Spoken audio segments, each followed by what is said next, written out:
Welcome to my channel, The Human Frontier. The first time I saw the Queen of Avarice, I understood why entire civilizations bent the knee. She did not enter a room. She altered it. The air shimmered as her entourage parted like a living tide, revealing a figure wrapped in bioluminescent silk that shifted colors with her emotions. The Hall of Accord, carved from a single asteroid and suspended above the molten seas of avarice, fell silent the moment her silver gaze swept across us. I stood among ambassadors, generals, scholars, and politicians from 27 star systems. I was none of those things. I was a mechanic, a human engineer from Earth's outer colonies, temporarily assigned to repair the failing gravity lattice beneath the palace. I wasn't supposed to be here, standing beneath the vaulted crystal ceiling while history held its breath. But fate has a strange sense of humor. And that day, it had chosen me, beginning the summons. 3 days earlier, I had been elbow-deep in plasma conduits when royal guards appeared at the maintenance deck. Their armor reflected the glow of the star Avarice orbited, their faces unreadable beneath smooth helmets. "Human," one of them said, voice translated into my language through a metallic hum. "Her Majesty requires your presence." I laughed, thinking it was a mistake. It wasn't. Apparently, my emergency repair of the gravity lattice had prevented a catastrophic collapse during a royal ceremony. No one had known how close the palace came to falling into the molten oceans below, except the Queen. She had requested to see the human who refused to let the sky fall. And now I stood before her. Her throne was not elevated by steps, but by presence alone, an organic structure grown from living crystal, pulsing faintly in rhythm with her heartbeat. When she sat, the room felt as though it tilted toward her. "Step forward," she said. Her voice was layered, not loud, but resonant, like multiple harmonics blending into one tone. I swallowed and obeyed. "You repaired what my greatest minds could not," she said, studying me with eyes like liquid starlight. "You acted without fear of consequence." "I just did my job," I replied. A faint flicker of amusement crossed her face. "Humans say that when they do something extraordinary." The court murmured. She rose from her throne, descending slowly until she stood only a few steps from me. "You saved my life," she said plainly. "I hadn't thought of it that way." "It was just wiring," I muttered. Her gaze sharpened. "To you, perhaps." Silence fell again. Then she said something that would alter everything. "According to the ancient laws of avarice, a life debt must be honored. I am bound to grant you one request, your greatest desire. Speak it, and it shall be yours." The hall stirred with tension. Gold, power, territory, military alliances, advanced technology beyond Earth's wildest dreams. My mind raced. She watched me carefully, as if already sensing my hesitation. "Choose wisely, human," she said. And without thinking, without filtering the storm of emotion that had been building inside me since the moment I saw her, I spoke one word. "You." Middle, the shockwave. The hall erupted. Gasps echoed off crystal walls. Advisors shouted in outrage. Guards stepped forward, hands hovering near energy weapons. The Queen did not move. She simply stared at me. "You what?" one of her ministers hissed. My heart pounded so loudly, I thought the entire hall could hear it. You, I repeated, steadier this time.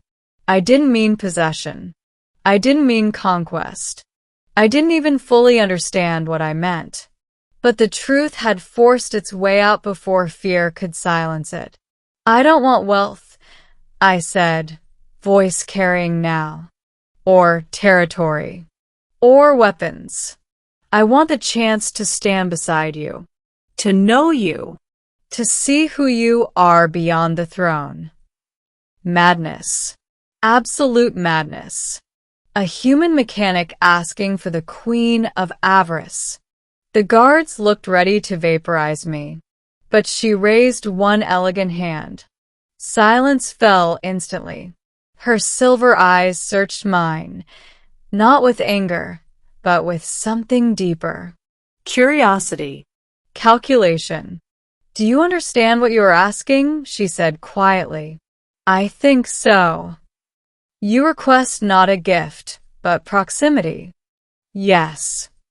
You request not riches, but risk. Yes. You request me. The last word carried weight. Yes, I said again. For a long moment, she said nothing. Then, unexpectedly, she laughed. It was not cruel, not mocking. It was surprised. In all my centuries, she said softly, no one has asked for me. The trial of intent. The queen dismissed the court. Not everyone was pleased. Rumors spread quickly through the palace corridors. Some called me foolish. Others called me manipulative. A few called me brave. But that evening, I was summoned again. Not to the throne room, but to a private garden suspended above the planet's molten horizon. She stood alone beneath luminous trees whose leaves glowed like constellations. You intrigue me, she said without turning. I didn't mean to cause chaos. Chaos reveals truth, she replied. She faced me then, no throne, no guards, no audience. Just her. Why me? She asked. I hesitated. Because when you entered the hall, everyone else bowed, I said. But you looked lonely. Her expression shifted. Barely, but enough. Queens are never alone, she said. They're never known, I answered. That struck something. She stepped closer. Do you desire power? She asked. No. Status? No. Immortality? No. Then what? I took a breath. A chance to be something real in a galaxy that pretends everything is strategic. For the first time, I saw something unguarded in her eyes. Vulnerability. You risk execution for this, she said quietly. Probably. And yet you do not retract your request. No. Silence stretched between us. Not uncomfortable, but electric. Finally, she said, then your desire will not be granted yet. My stomach dropped, but it will be tested. The crisis. 3 days later, rebellion ignited.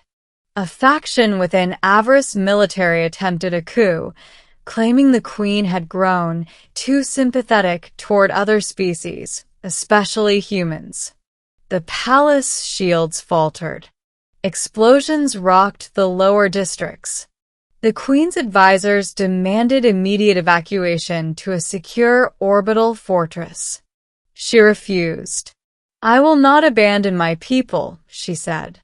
And suddenly, I understood her completely.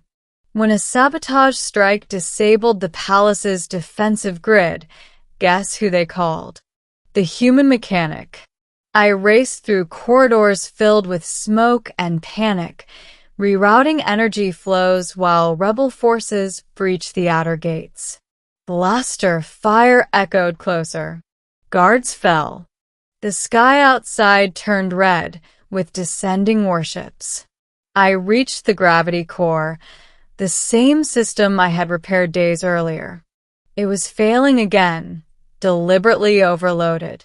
If it collapsed, the palace, and everyone inside, would fall into the molten ocean. I worked faster than I ever had in my life. Sweat burned my eyes. Metal screamed. Alarms wailed. Through the comlink, I heard her voice. Jonah. She never used my name before. I'm here, I said, fingers flying over the control interface. You may evacuate. Not happening. Your life is not bound to this planet. It kind of is, I muttered. The core shuddered violently. Structural integrity dropping. 30 seconds to collapse. I made a decision that would either fix everything or vaporize me. I manually rerouted the primary star reactor feed, a move forbidden by every engineering protocol in existence. Energy surged through the system. The palace stabilized. Rebel ships lost power as the defensive grid snapped back online. The coup ended in 12 minutes. I collapsed against the console, lungs burning. The sky had not fallen. Not this time. Ending the answer. Hours later, after order was restored, I stood once again in the throne hall. But this time, no one whispered. No one laughed. No one dared question why I stood there. The queen descended from her throne and stopped before me. You were tested, she said. Wasn't aware it was official, I rasped. You could have fled. Didn't want to. You could have chosen safety. Didn't want that either. She studied me, long, deep, searching. In my culture, she said slowly, to desire a ruler is dangerous. It invites imbalance. Weakness. I don't see weakness. I do. Then maybe weakness isn't the enemy. The court watched, breathless. She extended her hand, not as a monarch, as a woman. You asked for me, she said. Yes. You risked your life for my people. Yes. You saw me, not the crown. I did. She stepped closer. Then hear my answer, Jonah Hale. The hall went utterly silent. My greatest desire is someone who stands beside me without fear. Her hand touched mine, and you have already done so. The chamber erupted, not in outrage this time, but in stunned awe. I cannot grant you ownership, she said softly. I never wanted that. But I can grant you partnership. Her silver eyes locked with mine. And I choose you. The weight of it hit me all at once. Not as a prize, not as conquest, but as connection. The queen had asked my greatest desire. I had spoken one word, and against all logic, politics, and probability, she answered with the same. In the weeks that followed, alliances shifted across the galaxy. The union of a human and the Queen of Avarice became more than scandal. It became symbol, not of domination, but of choice. And sometimes, in a universe obsessed with power, the most revolutionary act of all is simply choosing someone back. Thank you for listening. Subscribe for more cinematic science fiction stories.